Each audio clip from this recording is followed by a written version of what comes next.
If you're new here, we are Whispers Between Pages. On this channel, we break down and summarize powerful books, from emotional love stories to gripping thrillers. If you love stories and want to discover your next favorite read, you're in the right place. Don't forget to subscribe and like the video to support the channel. Let's continue now. Imagine a life where, I don't know, the normal rules just vanish. Yeah, Time, aging, even death. right. They just don't apply. Right. What would you even do with centuries? How would you change? Exactly. And what parts of it? Well, what makes you human would you lose? That's really the core question in our deep dive today. It starts with three women. Three women, yeah, who seem totally separate at first glance. Different centuries, different lives. But they're bound together by this extraordinary shared fate. It's quite a story. It really is. So today we're tracing this narrative, this thread that connects them across time and space. We start in 16th century Spain. Then we jump to 19th century London, think gas lamp secrets. And finally modern day Boston. Totally different worlds, but the same underlying condition. We're focusing on Maria, Charlotte, and Alice. Each one faces this huge transformation, something that completely flips their understanding of life, death, desire, everything. Yeah, and we'll really unpack how they deal with it, the control, the freedom or lack of it, and this haunting idea of, what does it mean to be alive when you're, like the source says, burying your bones in the midnight soil? That phrase is so evocative, isn't it? Midnight soil. It just captures this shadow existence, living but detached from the normal warmth of life. It really does. It speaks to this bargain they've made, knowingly or not. So we'll look at how they wrestle with power, with freedom, and how their humanity starts to fray around the edges. And the source material we're using today, it's not like a history book or anything. It's excerpts from a novel, really psychological. Which is great because it lets us get right inside their heads, right? Experience their transformations, their emotions. Exactly. It's not just plot. It's about their inner worlds, their perspectives shifting over time. We see their longing, their power struggles, their dawning horror sometimes at what they've become. Monsters, maybe, but also beautiful in a strange way. That's the tension, yeah. Monstrous yet beautiful. So our mission here is to really pull out the core experiences of these three women. We want to highlight the maybe surprising facts about this reality they share, but also the bigger insights. Insights into identity, power, that need for connection, which seems to persist even when you're not quite human anymore. We'll connect the dots, see how Maria's choices echo centuries later in Alice's life. By the end, you should have a really clear sense of their individual paths, how they crossed, and honestly, the steep price of living forever. Should be fascinating. Let's dive in. Okay, so 16th century Spain, we start with Maria. Right. She's in this town, Santo Domingo, on the Camino de Santiago, the pilgrimage route. Oh yeah, famous. Lots of people passing through. Exactly. And even as a young woman, Maria is different, restless, maybe a bit defiant. She watches the pilgrims fascinated. And she has this interesting view of their sins initially. Yeah, at first she sees the big stuff theft, murder as these huge boulders, really dramatic, heavy sins. Black and white thinking almost. Totally. But her mother offers a different perspective. She tells Maria most sins aren't boulders, they're pebbles. Pebbles, like what? Like an unkind thought, a hungry heart, greed, envy, just want the small, everyday stuff that weighs you down. And Maria doesn't really see those as sins at first. Not really. She's focused on the grand scale. But her mother insists these pebbles add up, create their own burden. It shows Maria's already resisting conventional thinking. Yeah, you get the sense she feels destined for something bigger. She says she was not meant for common paths, for humble houses and modest men. She already pictures a different road for women, something new. Not the expected path at all. And there's this early kind of unsettling encounter, right, with a widow. A caravan arrives, pilgrims, and she spots this woman, a widow, but her mourning clothes are strange, too elaborate maybe. And Maria just instinctively dislikes her. Yeah, a gut feeling. No real reason, just this aversion. And it's important because, this widow, she's going to be pivotal later on, a real foreshadowing moment. Okay, so Maria's restless, ambitious, wants more than her small town life. What does she do? She makes a very strategic move. She decides to lure Viscount Andres de Guzman. Lure him. So it's calculated. Oh, absolutely. She feigns innocence, plays a part to get him to propose. She wants a grand life, and he's the ticket. It's less about love, more about acquisition. It's almost predatory even then, isn't it? Ah. Before any transformation. That's a great way to put it. She's already hunting, in a sense. So the wedding. Grand, I assume. On the surface, yes. She gets a brand new dress, the edges trimmed with gold. The narrative says it's the finest thing she's ever worn. Looks like she got what she wanted. It's always a but. Always. Beneath the gold trim, it's a cage. Her mother warns her, you will learn it is better to bend than to break. And Maria's reaction? Internally, she thinks, why should I be the one who bends? She's not going to be broken, or even bent if she can help it. That defiance is core to her. And the wedding gift reinforces the cage idea, doesn't it? The necklace. Oh, definitely. Andres gives her this ruby necklace. It settles like a kiss between her collarbones. But Maria immediately thinks of it as a collar. Wow, that's telling. It sums up the marriage perfectly. He's possessive, entitled, thinks men like him just take what they want. And he wants an heir, presumably? Explicitly. He expects a son. Maria feels like just an attractive pot waiting to be filled. No agency, no value beyond reproduction. The grand life is suffocating. Grim. Is there any light in this situation for her? Any connection? There is, actually. Her maid, Isabel. As Maria gets used to this huge, cold house, she and Isabel form this really close secret bond. Secret how? Well, they spend time together quietly, play cards, they even dance barefoot, which would not have been proper. And Maria, in this act of defiance, dresses Isabel in her own fancy clothes. That's a huge breach of social norms. And risky with her husband. Totally. It's her one bit of real connection, her rebellion against Andres' control. Isabel is her solace. Does she have to deal with in-laws too? Oh, yes. The Count and Countess Olivares, Andres' parents. And they just make everything worse. Oh, so. Judgmental. Especially the Countess. She's obsessed with Maria not having children yet, constantly reminding her, our seed is strong, basically blaming Maria. That's brutal. How does Maria handle them? With quiet defiance. Little things, like she'll curtsy, but with all the flair of a curse, or she'll say something cutting, like, good thing I am not with child yet. Right back at the Countess. Small rebellions. But then something happens with Isabel, right? The connection is broken. It's the final straw, really. Andres just gives Isabel away to one of his vassals. Maria finds out she's already gone. He just gives her away, like property. Exactly. Coldly. Without a thought for Maria, it completely severs that one lifeline Maria had, her only real friend in that house. That must have been devastating. It solidifies everything. Her resentment, her hatred for Andres, her desperation. It pushes her over the edge. There's nothing left for her there. So this desperation leads her where? Toward the transformation. Directly. She feels utterly trapped, nothing left to lose. So she starts secretly visiting the cook. For cooking tips? Hardly.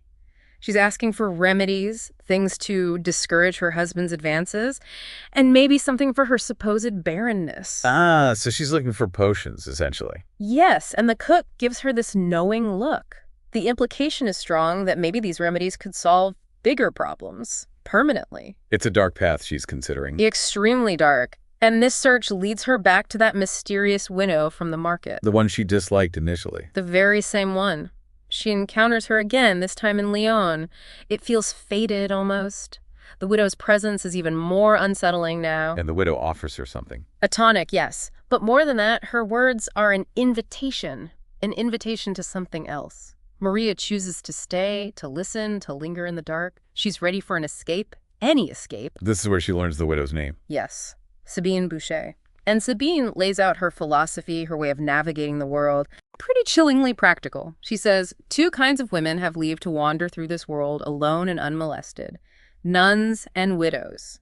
And I'm not close enough with God to be a nun. Wow. So widowhood is her cover, her freedom. Exactly. And when Maria asks how her husband died, Sabine just says, slowly. No ambiguity there. She's revealing her true nature. And she tempts Maria. Yeah. Offers her the same freedom. Directly. There's no need for envy when you could have it too. Then she asks the question outright, what about killing Andres? Maria must recoil at that, surely. Initially, yes. The thought is horrific, but the seed is planted. The desire for freedom, for revenge. It's overwhelming her fear. And then comes the actual transformation in Sabine's shop. Yes. The kiss, the bite, the blood. It's described as intensely painful at first, but then release. Release. How so? Maria describes it. It is like the last string of a puppet being cut. Like she's suddenly free from all constraints, not just Andres, but everything. Her old self, societal rules, mortality itself. A terrifying kind of freedom. Utterly terrifying. And then she has to drink. Sabine's blood. Yes. And the description is so vivid. Sweet and strange and slightly rotten, turned with loam and leaf soil, honey and ash. Ugh. Sounds potent, Yeah. like the earth itself. Exactly. The midnight soil, it instantly restores her. She feels her pulse return stronger than before. The change is immediate, physical. And she uses this new power almost immediately on Andres. She goes straight back, attacks him. Her teeth are sharpened now. She feels this incredible power. And his blood. What does it taste like? She says it tastes like arrogance, like greed, a final judgment. And as she kills him, she declares, not anymore. A definitive end to her old life. What about the parents? The Countess apparently falls down the stairs in the chaos. Convenient, perhaps. Then Maria burns the whole Olivares house down. Wiping the slate clean. Literally. Completely. She abandons her name, Maria, thinks how easy it is to shed the old name with the old self. She becomes Sabine, walks away, doesn't look back. A complete rebirth in a way. But into what? Into something new, powerful, and predatory. Her first experiences as the new Sabine are jarring. Daylight hurts her skin. Her senses are dialed way up. And she feels the need for that midnight soil. Yes. This urge to bury herself, to hide from the overwhelming stimuli. And her first kill as Sabine, a farmer. How does that feel? There's this chilling line where she thinks, looking at the body, most of it's not mine. Like she's already detached, seeing him purely as sustenance. The erosion of humanity starts fast. So begins Sabine's endless journey. Centuries of this life. Yeah, and the price of that life becomes increasingly clear. It's not just about survival, it's about what you lose along the way. Does she stay alone? Not for long. In 1542, she's on a ship to Seville, and she meets others like her, Hector and Renata. Others. So there's a community of sorts. A hidden one. And they don't like the common labels, vampire, nightwalker, whatever. They call themselves roses. Roses. Why roses? It's symbolic, isn't it? Beautiful, alluring, but with thorns, capable of causing pain. It captures that duality, the monstrous beauty of their existence. I like that. It's self-aware, almost. So, Hector and Renata, what are they like? Hector seems to be the leader. He explains their abilities like sailing ships without knowing how. He also lays down the rules of the hunt. Which involves? Killing the crew, for one thing. Brutally practical. Yeah. And he makes this disturbing claim about Renata that he's her maker and her god. Your maker. So he turned her and thinks he owns her. Seems like it. It sets up this immediate power dynamic. Creation equals control in their world, apparently. Hierarchy. But Sabine connects with Renata differently. Yes, despite Hector's dominance, her bond with Renata feels separate. Renata's touch sparks something. Their connection is described as being linked, not bound. Link, not bound. That's a subtle difference. But important. Bound sounds like Maria's marriage. Linked suggests something more. Mutual. Maybe even affection. A hint that Sabine still craves genuine connection. But this immortal life, it has a downside. A big one. Oh, yeah. They meet another ancient one later, Matteo, in Venice. And he explains the horrifying truth. They rot within. Rod. No, emotionally, spiritually. He says kindness, empathy, fear, even love. They just drop away like petals. Until what's left. Stem and thorn, as he puts it. Just the basics. Desire to hunt, to hurt, to feed, to kill. That's the long-term cost. Your humanity just erodes. That's devastating. It turns immortality into a curse. Pretty much. A slow decay of the soul. And Matteo himself embodies this ancient control he introduces them to as games. Games? What kind of games? Mind games, mostly. Tests of control. During Carnival in Venice, perfect setting, right? Masks, hidden identities. He challenges them to resist their hunger. Why? What's the prize? The prize is knowledge. Learning how to lay claim to any place. How to dominate subtly, not just with brute force. It's about refining their predatory skills. Does Sabine succeed? She does. She wins the game, gets her prize, a gold petal from someone's mask, and Matteo teaches her his method. Claim territory stone by stone and step by step. Patience, strategy. So she's becoming more calculating, more controlled. Yes, but even then, even as this feral rose, she feels lonely. She wants company beyond just Hector and Renata. She wants something more than just hunting partners. Exactly. Someone to make her feel something other than hunger, or she thinks maybe a different kind of hunger. It's this flicker of longing for something human. It even leads her to think about maybe sparing prey sometimes. A crack in the facade. Tiny one. But then tragedy strikes, reminding her of the harsh reality. The plague hits London. And that affects them too. It kills Hector and Renata. They're not invincible. Their deaths are brutal, mundane. Sabine is trapped in the cemetery, starving, until she finally feeds on a boy. God, that's bleak. How does she cope? She feels the bond break, noting the heartburns last. She feels utterly exhausted, too tired to go on before the hunger forces her to kill again. It's immense loss, profound loneliness. Does she see this happen to others? This cycle of loss? Yes, with Matteo. He loses someone he loved, a mortal man named Alessandro, and Matteo just shuts down, refuses to eat, sleep, consumed by grief. How does Sabine react to his grief? With impatience, frustration. She tells him, quite harshly, "You chose to love a mortal man. You brought it on yourself." Wow. That shows how much she's changed, how detached she's become. Absolutely. It's the rotting within Matteo talked about happening right there in her. She's hardening herself against that kind of pain. And this detachment influences her view on victims. Prey.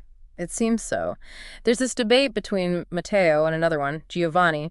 Matteo thinks it only matters if the person killed will be missed. Pragmatic, status-based almost. And Giovanni. Giovanni's like, what does it matter if they're noble blood or common stock? Basically, all are potential prey. And Sabine agrees with Giovanni. Yes, which shows her moral compass is pretty much gone. All lives are just potential sustenance. And then Giovanni dies too. Loss is constant. So centuries pass. Sabine becomes this nomad. Belgrade, Krakow, Amsterdam, Algiers, London. She keeps moving. She's learned lessons from all her companions. How so? She still uses the widow's disguise sometimes. She savors kills like Renata did. She follows Hector's rule. Keep moving, don't let the bodies pile up. And she uses Matteo's techniques for claiming space, for control. She's a composite of all her experiences. A highly evolved predator. Very much so. But there are still these little moments, like in London, she buys this brightly colored dress. She misses the jewel-toned gowns of her past. A flicker of Maria. A longing for beauty, maybe. Perhaps. A connection to sensation beyond just blood. A reminder that something of her original self is still buried deep inside. And London becomes her new hunting ground. The London season specifically, all those debutantes' parties, a wealth of prospects, she calls it. Perfect place to hunt discreetly. Does she have rules? Yes. Never the girls being presented to the court. Not the ones who will be greatly missed. She's careful, strategic, trying not to draw attention. And this is where Charlotte comes in. This sets the stage perfectly for Charlotte. But even as she plans her hunts, Sabine still feels that deep longing for someone to share it all with. Someone to understand. Or just company. Maybe both. Someone to make her feel anything more than hunger, or at least a different kind. She wonders what it would be like if prey looked at her with desire, not terror. That's a dangerous thought for someone like her. It really is, and it directly foreshadows the intense, complicated, and ultimately destructive relationship she forms with Charlotte. Okay, let's shift to Charlotte. 19th century England. What's her initial situation? She's living at Clement Hall, a typical upper-class young woman's life, restrained, proper. But she has this incredibly rich inner world. She keeps a journal. Charlotte's journal. Yep. And she writes about her heart feeling too much, beating too hard. She's deeply emotional, intense right from the start, very different from the society around her. Which she finds suffocating. Completely. The London season, the parties, the expectations. She calls the other girls show ponies or paper dolls. She sees through the superficiality. The corsets are tight, but the social constraints are tighter. Is there pressure on her to marry? Relentless pressure, particularly from a George Preston. He keeps pushing, proposing. Charlotte feels utterly trapped, suffocated by the life laid out for her. She runs. She literally escapes his proposal, runs off, desperate for air, for freedom. And this flight leads her right to Sabine. At a ball. Yes. And the connection is instant, magnetic. Charlotte feels this shock of recognition like it's a reunion, even though they've never met. And Sabine plays on this. Oh, expertly. She's alluring, teases her, offers to teach her to dance. She sees Charlotte's vulnerability, her desire for something more, and draws her in. And Charlotte chooses Sabine over the like she knows. In a moment of desperation, yes. In a carriage, there's a kiss, an exchange. And Charlotte makes the choice. The transformation begins. What's the immediate effect? Stillness. Her heart stops beating. The absence of that constant rhythm is terrifying. She knows instantly, irreversibly what's happened, what she's become. And Sabine becomes her teacher. Mentor. Teacher, yes, but in the most brutal way imaginable, her first lesson. Watching Sabine kill George Preston. The man who's pursuing her. The very same. Sabine uses a barber's blade. Charlotte is horrified, naturally, but then what? She feels this awful compulsion.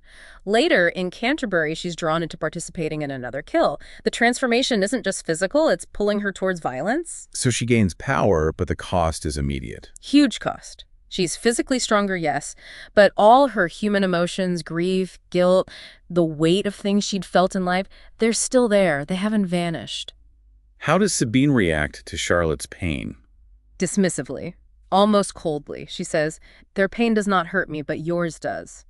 Is it empathy or just possessiveness? Hard to tell. So Charlotte is this feral rose in training, learning the ropes. Learning to kill, learning how to travel unseen, how to claim space. Sabine teaches her that trick in a German castle incident using intimidation. It's a harsh education. Does Charlotte lose herself, her intellect? Remarkably, no. She stays curious, greedy for language, philosophy, novels. She constantly asks Sabine about her past, trying to understand. Does Sabine tell her anything? Never. Always evasive. It does not matter now. Which just fuels Charlotte's frustration and her sense of being trapped in this unknown history. And then there's that encounter with her old friend Jocelyn. That must have been painful. Incredibly poignant. Years later, Charlotte looks exactly the same, eternally 18. Jocelyn is elderly. They meet in a garden. What does Jocelyn say? Just, "It's you." Quiet acceptance. But for Charlotte, it's this devastating reminder of everything she's lost. Watching the human world move on without her, the isolation is immense. Does Sabine ever soften towards her? There are moments. During the London Blitz, Charlotte is despairing. All the death, the destruction. Sabine actually tries to reassure her, promises they can live through it. And she gives her gifts. Yes, small things. A sunflower, a silver comb, a rare book. It seems like kindness. Maybe a response to Charlotte's enduring humanity, or is it just another way to bind Charlotte to her? The Blitz becomes a breaking point, though. It does. Charlotte is horrified by the constant death. But Sabine refuses to leave London, saying it's easier to hunt in the chaos. That callousness. It's the final straw for Charlotte. She realizes she has to get away from Sabine, from this endless cycle of death and detachment. She needs to save herself. How does she manage it? She finally breaks free, leaves Sabine in their flat, a huge act of defiance after centuries together. What does freedom feel like? Lonely. Terrifyingly lonely. She has never been so lonely, so alone, she thinks. That bond, however toxic, left a huge void. Where does she go? What does she do? She seeks answers, ends up in London, finds this hidden place, the way down, meets Antonia and Jack. Are they like her? Yes. And they understand. They accept her. And crucially, they explain the rotting within. They confirm what Matteo said centuries ago. They explain how compassion, affection, all the good stuff just drops away. Like petals, they say, till all that's left is stem and thorn, hunger, and the urge to hunt. It confirms Charlotte's deepest fears about her own future. So she knows what she's fighting against within herself. Exactly. Armed with this knowledge, she decides she needs to get as far away from Sabine as possible. She crosses the Atlantic to Boston. Did she find anyone there? She finds Ezra, another ancient one, like Matteo perhaps, but different, welcoming, understanding. He knows her history somehow. He offers a sense of community. And then Penny. Yes! In Boston, Charlotte does something extraordinary. She falls in love with a human woman, Penny. A real attempt to reclaim her humanity. Absolutely. A profound connection, warmth, love, everything she's missed. But Sabine finds them. Sabine reappears, and Penny dies. It's not explicitly stated Sabine killed her, but the implication is heavy. Penny's death is a direct, tragic consequence of Charlotte's connection to Sabine. The past always catches up. That loss must change Charlotte fundamentally. It fuels her new purpose. Yeah. Redemption. She starts keeping a different kind of journal, not a kill list like Sabine might have. What'd she record? Lives spared, people she encounters and chooses to leave unharmed. It's her secret history. An active choice to protect others, to fight her own nature and defy Sabine's legacy. A very different path. Which brings us to Alice. Modern day. Right, 21st century Boston. Alice wants to be different, a new Alice, bolder, maybe a bit reckless. She goes to this co-op party. And meets Lottie, who is, of course, Charlotte. The attraction is immediate, intense, overwhelming. And then Alice wakes up. Changed. Changed and confused. She feels sick, finds just a post-it note. Goodbye, Alice. Cusso Lottie. Abrupt. Mysterious. Now she starts noticing things aren't right. Yeah. No pulse, weird strength, can't eat normal food. But also, she feels disturbingly okay after experiencing violence, like something fundamental has shifted inside her. It's deeply unsettling. Then the body is found, Colin. Yes, in the yard. And Alice has this sickening feeling, this suspicion that she might have done it, or that it's connected to her, to Lottie, that it's one of hers. Guilt and fear crash down on her. So she needs answers. She needs to find Lottie. Desperately. But she can barely bring herself to think the word vampire. It feels insane, like stepping out of reality. She's terrified of what she might be, what she might have done. Does she find help? Thankfully, yes. She finds Ezra at his coffee shop, Whitethorn Black Roast. He's calm, understanding. He gets it immediately. He uses those old phrases. Midnight soil. Yes. He says he's older than I look and younger than I feel, spent so long in the midnight soil. He explains about their hidden world, the feral roses, gives her context. Is there anyone else? There's Melody. She has this psychic ability. She can read minds, trace people by touching hands, or weirdly liquid. Okay, that's different. Useful, though. Very useful. Melody helps Alice track down Lottie. And the confrontation happens. Alice finds Charlotte. Yes, and Charlotte confesses she's exhausted, ridden with guilt. She tells Alice, I didn't kill you because someone has to stop her Sabine and I can't, but maybe you can. Wow. So Charlotte turned Alice specifically to fight Sabine. It seems so. A desperate gamble. She admits her guilt over Penny, over others. It's this burden she carries, this intergenerational trauma passed down from Sabine. And now Alice is part of it. What fuels Alice to actually go through with this? It's huge. Personal tragedy hits her hard. She gets this phone call from her sister, Caddy. They're close. Caddy's talking about their future. It will just be the two of us, full of hope. But Caddy dies. Not killed by Sabine or anything supernatural, a car crash. Totally random human accident. Oh, that's heartbreaking. It makes everything feel more fragile, more precious. It solidifies Alice's resolve. She has to stop Sabine for Caddy, for everyone. So Alice and Charlotte make a plan. Yes. To lure Sabine, Alice agrees to be the bait. To pretend to be a newly turned rose that Sabine can manipulate. And she wears a green dress. A green dress that reminds her of Caddy. It connects her personal grief to this dangerous mission. It's very symbolic. A final showdown. In a club. Yep. Yeah, loud music, flashing lights, chaos. Overwhelming for Alice's new senses. Sabine appears, and she is chilling. What does Sabine say? She taunts Alice, reveals cruel details about Charlotte's past, how Charlotte knew the risks, how she hurt others, even Penny. Trying to drive a wedge, manipulate Alice. Classic Sabine. Does it work? No. Sabine tries to compel her, commands her, come with me. But Alice resists, finds this inner strength, this will. She makes her choice. Which is? She uses a poison Charlotte prepared, incapacitates Sabine. Yeah. Then she has to end it for both of them. She drives a makeshift weapon, a silver-handled brush, ironically, into Charlotte's heart. Ending Charlotte's suffering and Sabine's influence. Exactly. It's an act of mercy and defiance all at once. What happens then? Charlotte's body just crumbles like dust and bone and ash. And Alice feels this profound quiet inside, an acceptance of the stillness, the lack of a pulse. Does she reconnect with her old life? She calls her father, tells him she loves him, that she's safe, but it feels like a farewell. So what's next for her? She doesn't go back to her apartment. She just walks out into the dawn, towards this road with no end. It's scary, but also freeing. She accepts her new reality. Completely. Her final thought is almost a shrug. What does it matter?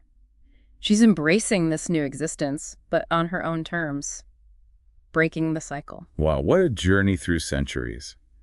From Maria's defiance, To Sabine's long reign of control and decay, Charlotte's burden and attempt at redemption. and finally Alice's modern reckoning and choosing her own path. When you pull it all together, it's more than just a supernatural story, isn't it? It's really about existence, desire, control. Absolutely. The struggle for autonomy, even when you have immense power, or maybe because you have immense power. Yeah, it seems like true freedom isn't about becoming immortal or powerful. It's about the choices you make after that. Choices about how you live, who you connect with, how you face the darkness, both outside and, crucially, inside yourself. Agency seems key. Even when everything is pushing you towards becoming a monster. Right. It's about holding on to something. Which leads to a final thought, maybe for you listening. If you had that choice, immortality, shedding fear, vulnerability, all the messy human stuff, what parts of your humanity would you fight to keep? And what would you let go? What would you willingly bury in that midnight soil?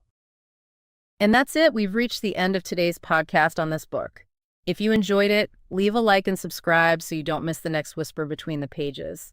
Let us know in the comments what you thought of this episode and share your opinion if you've read the book. And of course, feel free to suggest a book you'd like us to cover next. See you soon.